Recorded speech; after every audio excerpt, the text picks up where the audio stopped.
Today I'm just outside Reno, Nevada, and I have finally gotten my hands on, quite simply, the batshit craziest pickup truck you can buy in America today, the 2021 Ram TRX. Think of this as a desert runner with the heart of a Hellcat. Ram says that this is not only the most powerful half-ton pickup truck in America, this is also the fastest 0 to 60, the fastest in the quarter mile currently available, and the most capable when it comes to dune jumping. At first glance, the TRX sounds an awful lot like the SRT10 from around 15 years ago, because this is the pickup truck with the heart of a Hellcat, and the SRT10 was the pickup truck with the heart of a Viper. The SRT10 really redefined performance pickup trucks about 15 years ago, and this brings the power levels to an absolutely insane number for 2021.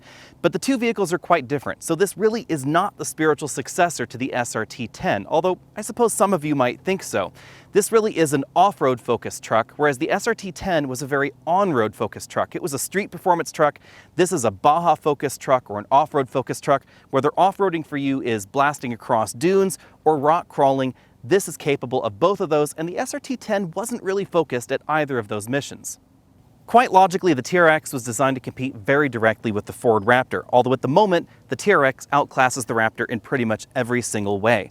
However, we are going to be getting an all-new Ford F-150 very soon. It's going to be on sale in calendar year 2020, and shortly thereafter, we're probably going to be getting an all-new Raptor, although we don't know anything about it. However, at the moment, all the rumors are telling me that it's unlikely to be as powerful or quite as crazy as the TRX. When you approach this, the first thing you're going to notice is how much wider this is than the regular Ram 1500. At 88 inches wide, this is a full 8 inches wider in the body than the regular Ram 1500. We have 4 inches added on either side. We have very similar headlamps to the regular Ram 1500, but they have been tweaked a little bit for the TRX model. And then we have functional aero vents on each side to help guide air around the vehicle. The metal portion of the bumper appears to be the same as the regular Ram 1500, although we get a unique grille up front, and then we get some add-on flares on the side. But Ram didn't simply add some plastic fender flares to the Ram 1500 and called it good. They gave this new quarter panels front and rear, so all the flares are metal, and then we have the more rugged tacked-on bits on the side. The most distinctive feature of the TRX has to be this hood scoop with the integrated clearance lights. For vehicles that are this wide in the United States, you have to have clearance lights, but rather than putting them on the roof like you find in a heavy-duty pickup truck, they were able to integrate them right there into the hood to give it a different look up front. We also, of course, have hood louvers that are functional to help relieve the heat and pressure from inside the engine compartment. At least for the moment, the TRX comes in only one body style, the 4-door short bed format that you see here. This is a 5-foot 7-inch box. We have a slightly longer wheelbase than we find in the regular Ram 1500 because they moved the front axle forward by about 20 millimeters. In addition to making the body wider, the axles are wider and the track is wider on the TRX as well. That really gives it a very planted stance out on off-road situations, and of course it accentuates the body modifications that we see front and rear. The model that I'm looking at today has the optional beadlock capable wheels. These are not beadlock wheels from the factory because they say that would violate some of the DOT regulations that are out there. But if you want to add the beadlock capability yourself, all you do is unbolt this silver section of the wheel, then you can bolt on a beadlock. Modifications to the rear end design are a little bit more discreet than the front. We have what appear to be aero treatments right here on the outside of these tail lamp modules, but they serve no useful purpose. It's simply styling right there. The tail lamps themselves are full LEDs, and they do have amber turn signals, which is a nice touch. Again, clearance lights right there on the fender flares. The bumper's finished off at the bottom with some absolutely massive exhaust tips, well integrated parking sensors down there, and then a recovery hook on each side.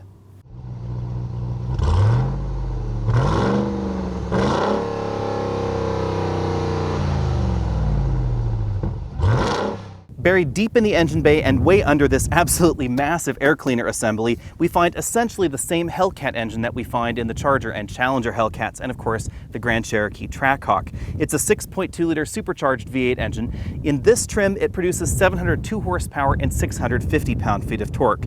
The intake, the exhaust, and some of the accessories have been modified versus the engine that we find in the Grand Cherokee, Charger, and Challenger as well. To improve the water fording ability, they moved the alternator higher up over there on the driver's side, and then they gave this a larger oil pan with a deeper sump in order to improve off-roading ability and, of course, performance in some of those more aggressive situations. The first thing you'll really notice, though, is this massive air intake assembly right here. Half the air comes in via the scoop and this opening right here. The other half comes in directly from the front of the vehicle. Inside the air cleaner, it then tumbles before it hits the element to help remove any sand or other debris that may have been picked up. Routing power to the ground is a standard 8-speed automatic transmission by ZF and a standard full-time 4-wheel drive system. This is essentially the same design of transfer case that we find in the Grand Cherokee Trackhawk, although it has obviously been beefed up for pickup truck use. The important thing is that it operates on the same principle. It's a multi-plate clutch arrangement, not a true torsion center differential, so it is still a transfer case, and you can engage a 4-low mode if you want rock crawling ability. But under normal circumstances, this vehicle will split power front and rear with a maximum split of 25 to the front and 75 to the rear, or 50-50 depending on the situation. The most aggressive rear power bias is going to be in tow mode, and then the sport modes. If you're in one of the off-road modes, it's going to be split about 50-50. Of course, Ram did more than just stuff a 6.2-liter Hellcat supercharged V8 under the hood of the Ram 1500. They did a significant amount of strengthening to the frame. Let's take a look. As we see in other extreme pickup trucks, we get an almost entirely unique frame. The blue and the green portions of this frame are unique to the TRX, and only the black painted sections are shared with the regular model. So you can see that the black portions are really just minor attachment points on this. Just about everything that's important for supporting the vehicle, supporting the axles, etc., is unique to the TRX. We have basically the same attachment points back here for the trailer hitch. As you'd expect, a massive rear axle back here. You can see the remote reservoirs for the Bilstein shocks right back here, remote reservoir for the rear shocks. This is the active shock arrangement right there. And then if we go on up to the front, they've placed the remote reservoirs right there in the front underneath the engine. As we see in many similar trucks, the trade-off for the off-road ability in the TRX is payload and towing ability. A regular Ram 1500 could tow over 12,000 pounds when properly equipped. This one drops that down to 8,100, although that is a little bit higher than a comparably equipped Ford Raptor. Payload is notably lower as well. Depending on the options you select, it could max out at just 1,310 pounds. Because of the options that are on this particular TRX, payload tops out at 1,030 pounds. The reason for the reduced payload and towing ability is the suspension design on the TRX.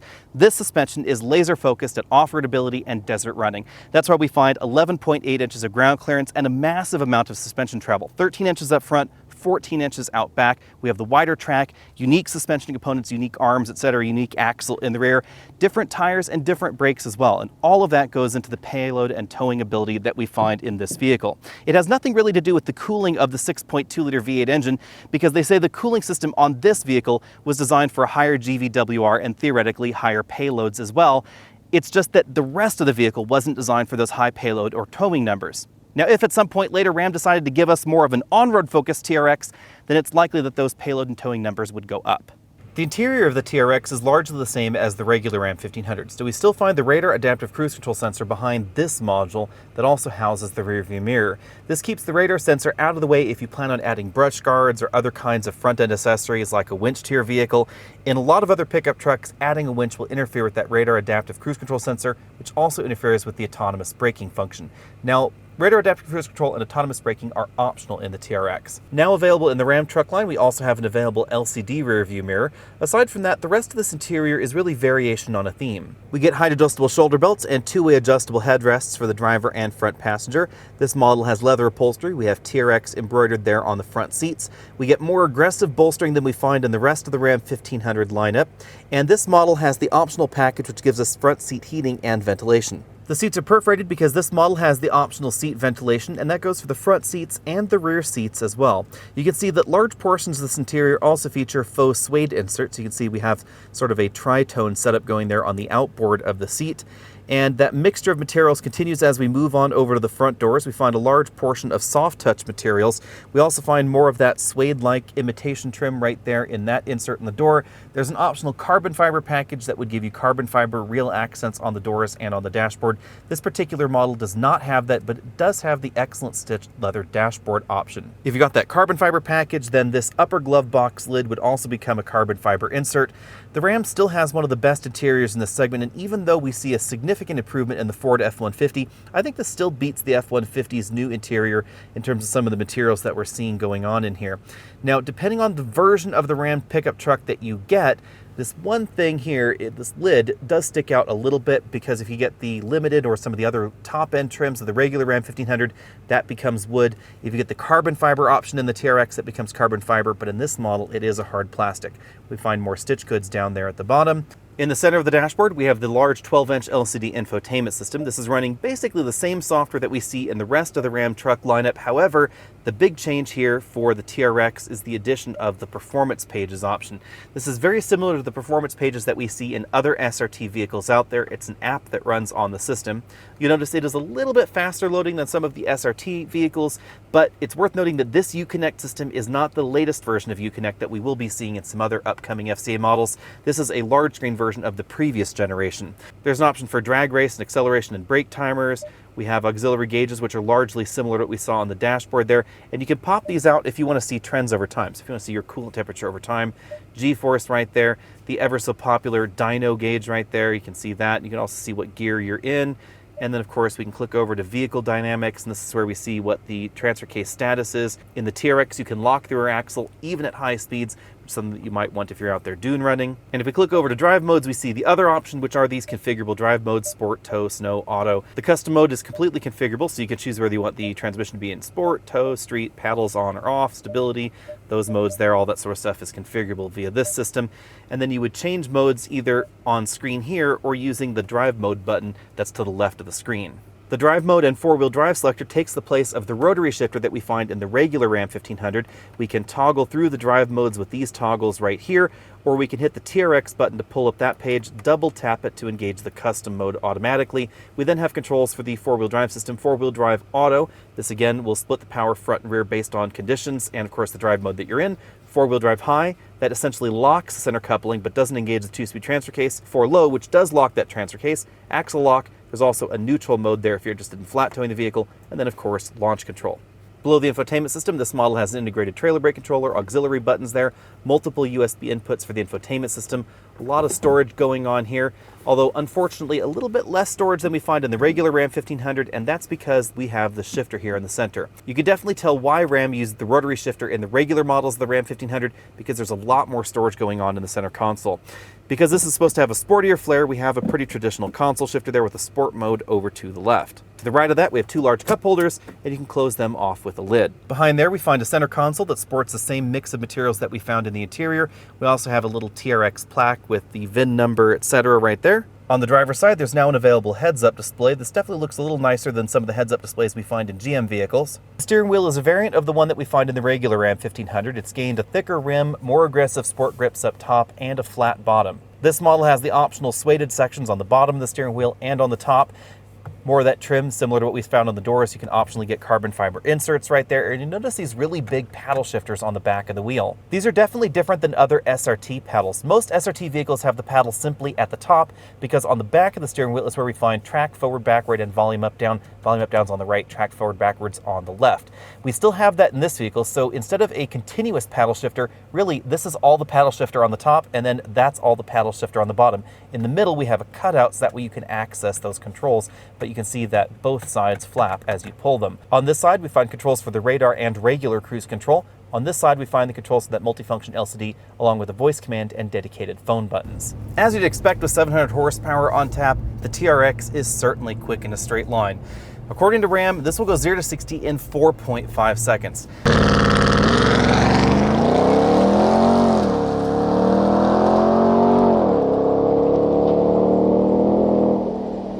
Now, rather unfortunately, I've spent most of my time driving this at over 7,000 feet above sea level, so clearly up here, 0 to 60 times are going to be considerably slower.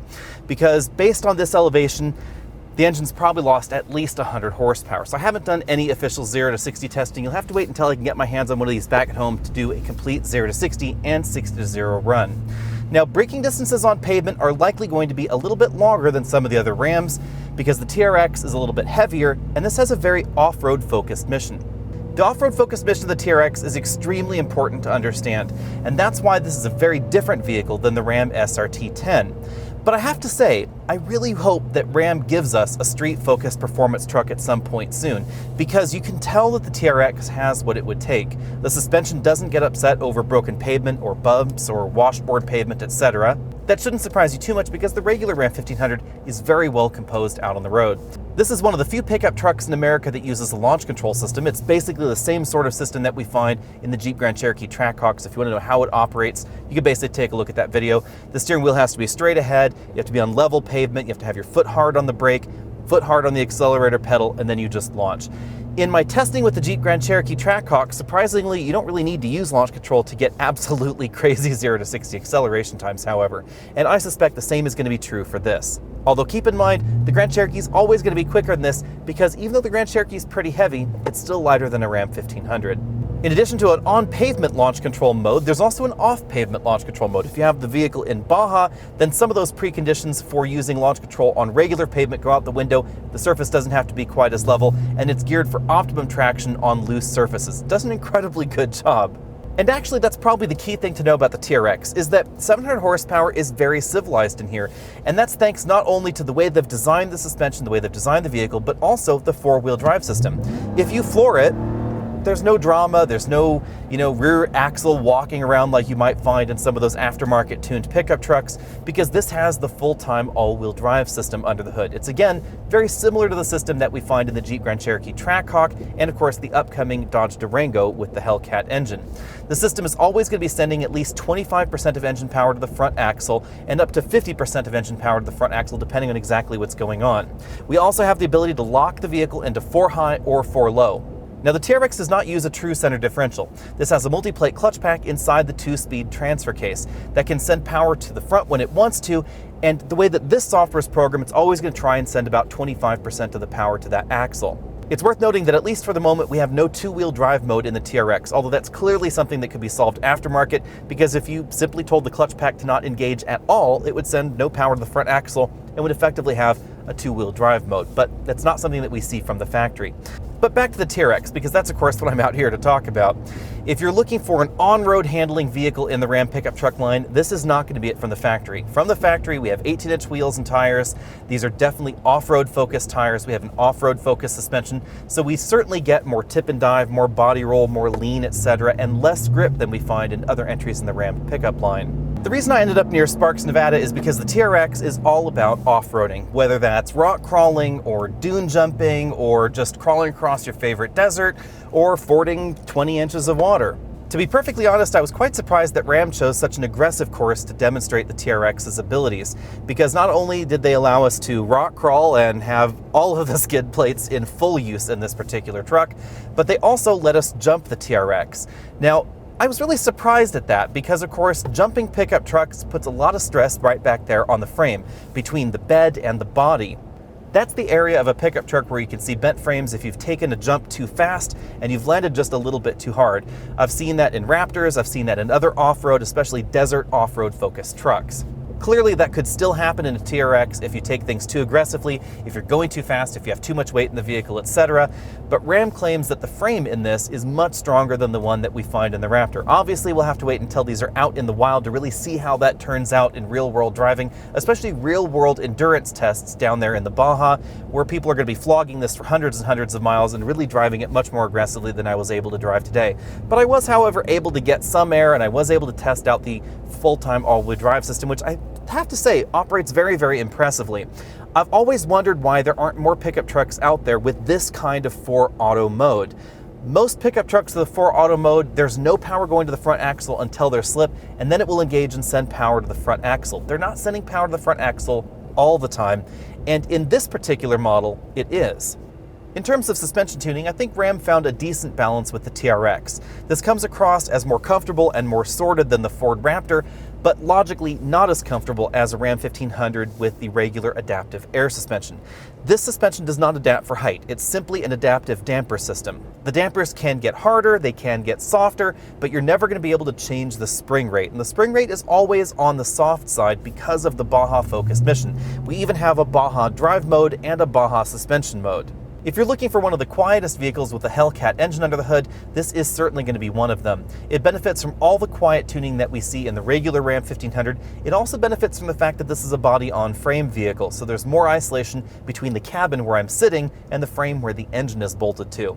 The TRX also gets an active noise cancellation system that's active in most of the drive modes, especially at lower RPMs, to help relieve some of that burble that you can get in the cabin that may be a little unpleasant. It doesn't alleviate those high RPM engine noises, and it doesn't really do anything for the supercharger whine, so either you're into that or you're not. For me at least, bottom lining the TRX is pretty easy. If you plan on rock crawling, I'm not entirely sure that this is the model that I would get. I would probably be more interested in something like a Jeep Gladiator Rubicon if I wanted a pickup truck, or a Wrangler Rubicon if I was interested in something more SUV-ish. But if you're looking for a dune jumping vehicle, this is certainly going to be epic. If you live out in the country and you're looking for something that is definitely very, very comfortable out on really long gravel roads or long dirt roads, this is going to be an absolutely excellent option. On the other hand, if you're looking for a replacement for your SRT10, you may want to wait a little bit longer, or you might want to start hounding some of those aftermarket tuning companies to see if they could turn this into a worthy replacement for that SRT. Perhaps the craziest thing about the TRX, or at the very least, the least expected thing about the TRX, is its price tag. At $70,095, the TRX starts about $2,000 less than a Dodge Charger Hellcat widebody.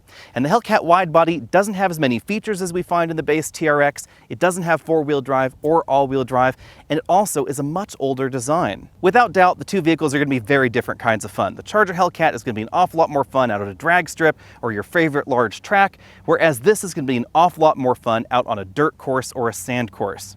I mentioned the Charger Hellcat not because it's a direct competitor to the TRX in any way, shape, or form, but because it has been one of the least expensive ways to get over 700 horsepower in your new vehicle with 4 doors. But now we have a TRX for that. The other thing that I found surprising is that this is around $17,000 less expensive than a Grand Cherokee Trackhawk, the other all-wheel drive option in the FCA lineup with over 700 horsepower under the hood. This is an incredible deal versus that Grand Cherokee. It's also going to be less expensive than the Durango SRT with the Hellcat engine. I have absolutely no idea why Ram chose to make the TRX so air quote affordable versus the rest of the lineup with the 700 horsepower engine under the hood, but for the moment, if you're looking for one of the most practical daily driver vehicles with over 700 horsepower under the hood, strangely enough, the TRX should be at the top of your list. Logically, as you add options to the TRX, it's going to become more expensive.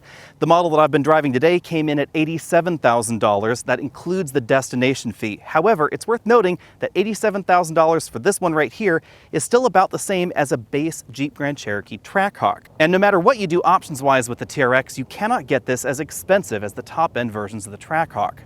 It almost goes without saying that the TRX is the ultimate desert runner pickup truck at the moment, but I'd also be intrigued to see what the aftermarket could do with the TRX as far as turning this into perhaps a successor to the SRT10, a more street-focused pickup truck that has performance in mind.